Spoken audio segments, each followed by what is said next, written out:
Good day everyone, I'm at the Castle of Good Hope today in Cape Town. It's time for a bit of a history lesson and a tour. Hope you guys enjoy. Okay, so this is one of the points of the 5 that there are of the castle, and it's quite tall, as you can see.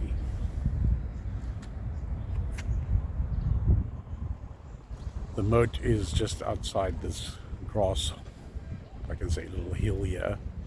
I'll do a video of that a bit later in the video. This is a part of the moat at the entrance of the castle. This is a view of the mountain from the moat and the bastion that I walked past earlier that I showed you in the video, named Leerdam. The other ones are Nassau, Oranje, Katzenelnbogen and Buren. At the entrance you have 2 plaques, one in English, one in Afrikaans, from the National Monuments Council in 1979, stating the history, how it was built, which I'll get into in a bit more detail just now. Okay, now that I'm on the inside, this is the entrance.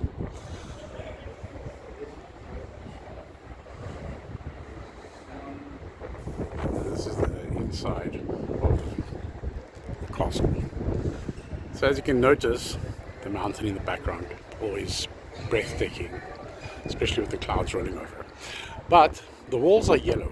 So originally the walls were white, but they were a bit too blinding in the South African sun.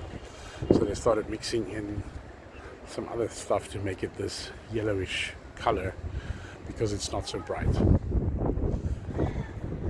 This wall here was a late addition to the castle, but again, I'll get into a bit more detail on that a bit later. This is the part where a lot of people lived. And as you can see, there's bars at the bottom of the windows there. That's where the slaves lived. Over there we have the History Museum. Military history. And then here's a place to eat. I had a sandwich there the other day. It was great.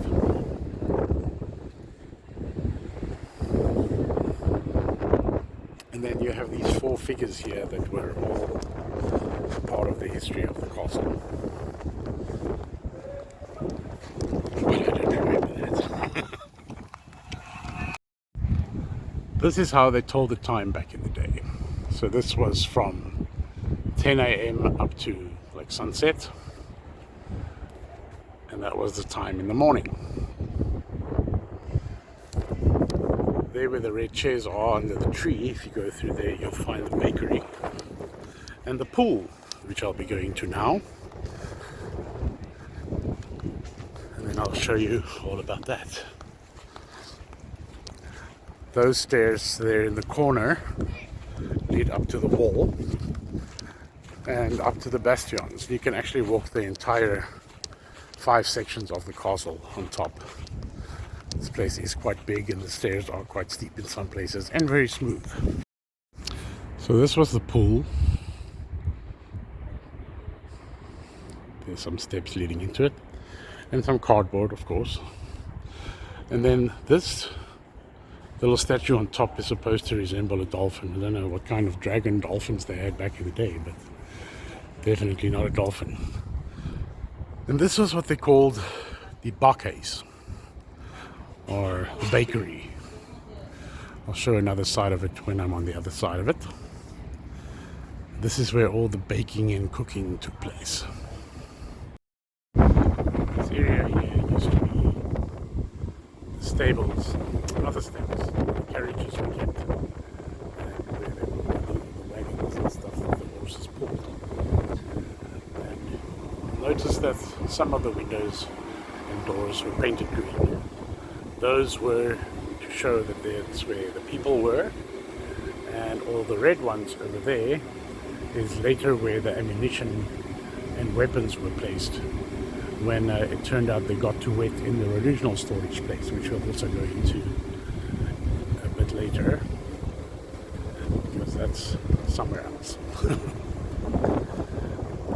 And this is behind the main building. So this is the building that has the balcony that I showed earlier. This is the other side of it. This is the outside of the bakery of the Bakke's, which was built in 1705 by Willem Adriaan van der Stel, and he was also the one who built the pool. It was actually closed up when in 1860, I think it was, the British took hold of this place and made it theirs, and it has been, as you can see, dug up since then. Over there in the distance is the dungeon and the torture room, but we'll go in there a little bit later as well. This is a rather big cannon with a ball in the front. Next we're going into the museum. Okay, so the first cannon I showed you was the Portuguese cannon. This here is a Swedish cannon. It's a bit shorter. Don't really know the difference between the two, except that the one is shorter.